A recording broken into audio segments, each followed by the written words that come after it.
Hello, my name is Mordred Viking, and I'd like to welcome you to this special episode of the Europa Universalis IV. This is the March of the Vikings, and you may notice that some things are a little bit different. Zooming out, we can see that a couple of the colours have changed here, and I've actually split up some of the Mordgardian Empire, and I have a couple of questions to pose for you guys. So, first of all, let's talk about what exactly has happened here. Mordgard itself in India has not changed. Arabia, I've decided to split out and is now Viking Arabia. I kind of ummed and ahed about whether to give them just Arabia or also part of the Horn of Africa. I decided to give them the Horn as well so that they become a viable colonial power if they take out the Faran, Shaibans or Hobyo.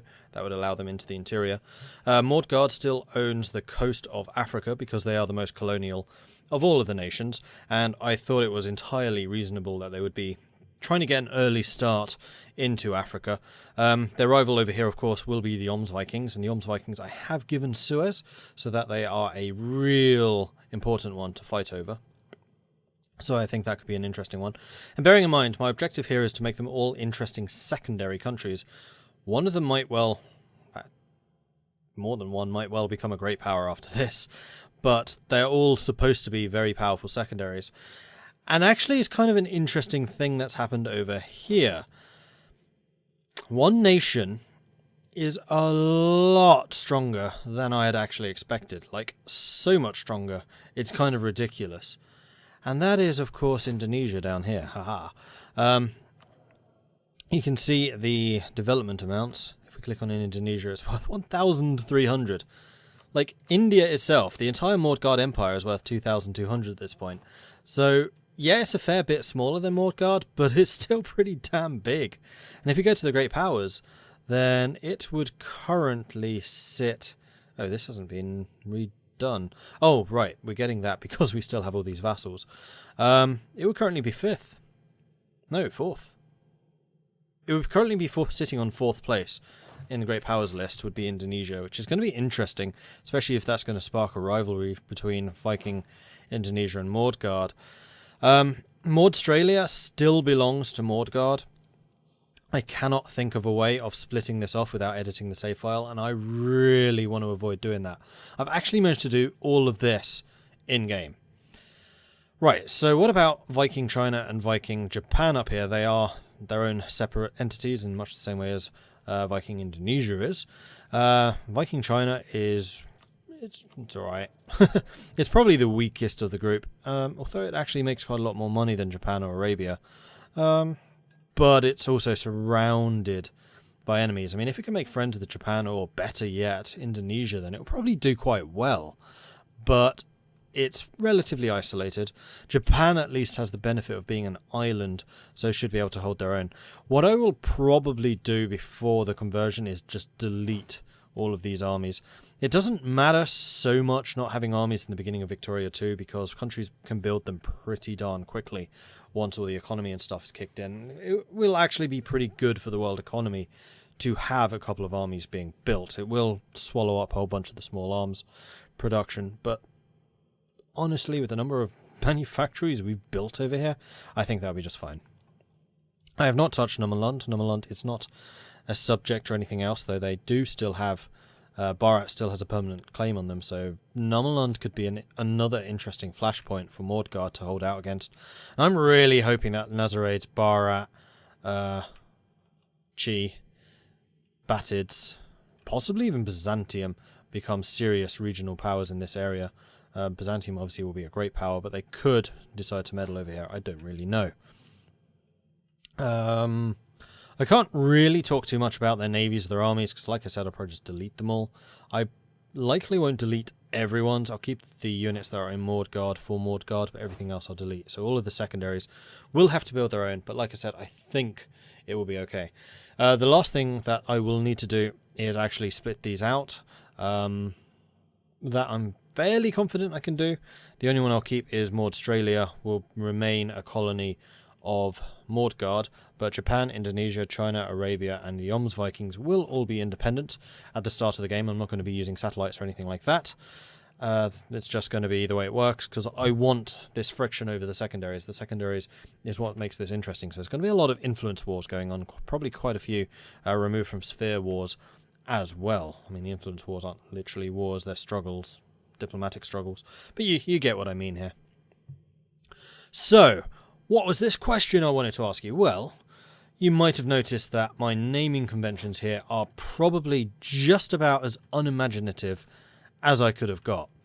I quite like Mordstralia. I'll probably keep Mordstralia. Mordgard obviously will stay as is, and the Vikings will stay as is. But Indonesia, China, Japan, and Arabia all need new names, and you guys were amazing at selecting these names. And thankfully, while they are still a client state, I can do that. The customized subject thing is pretty decent, and it also means I can change the flags. So I'm not too unhappy with the flags. I mean, I actually really like the Japanese one, because it's kind of the Japanese flag, but with a raven instead of a red circle. It's basically what it is right now. But if you have any other suggestions, then do let me know. Otherwise, I'll just hit the random button.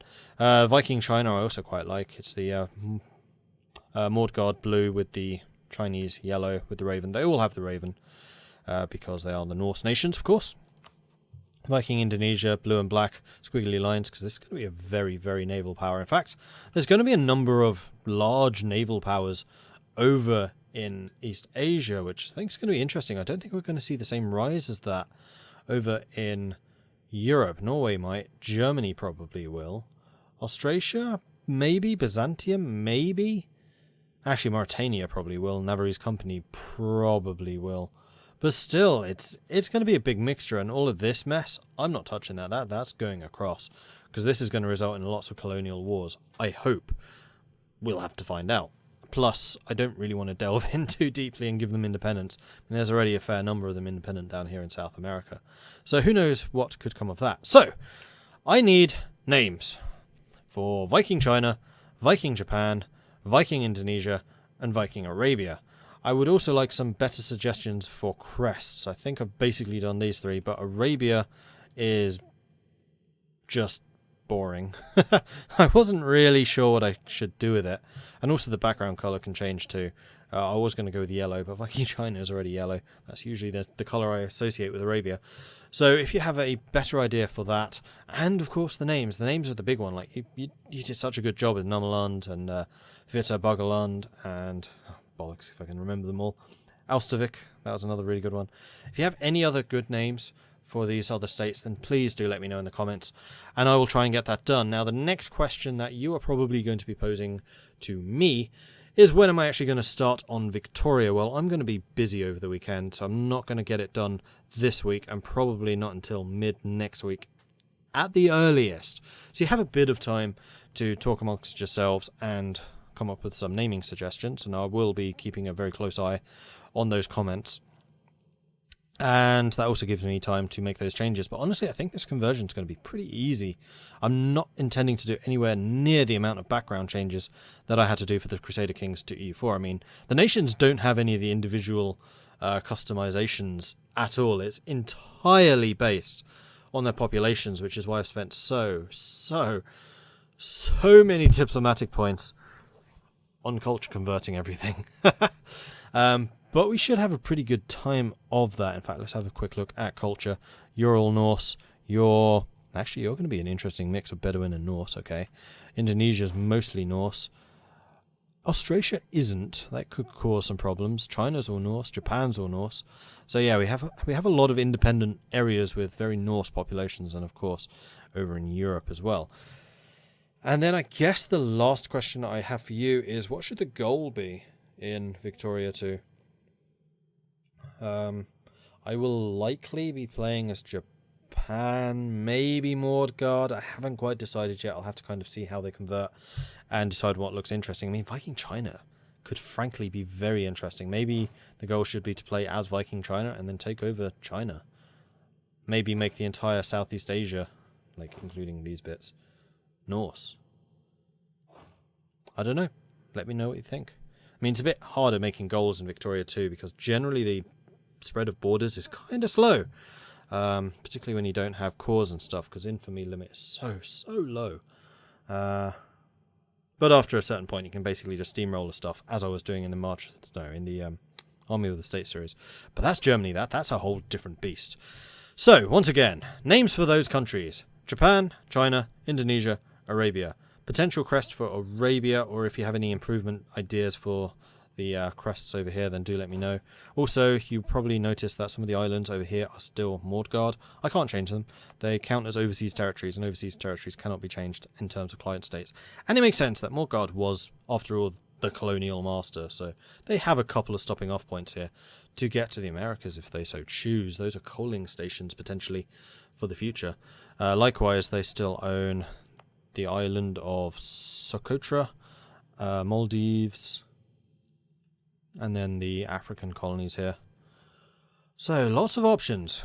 Basically, it's going to be a colonial Mordgard, probably a fairly isolationist Japan, a very aggressive Viking China, or probably a power broker Viking Indonesia. And those are probably what's going to happen.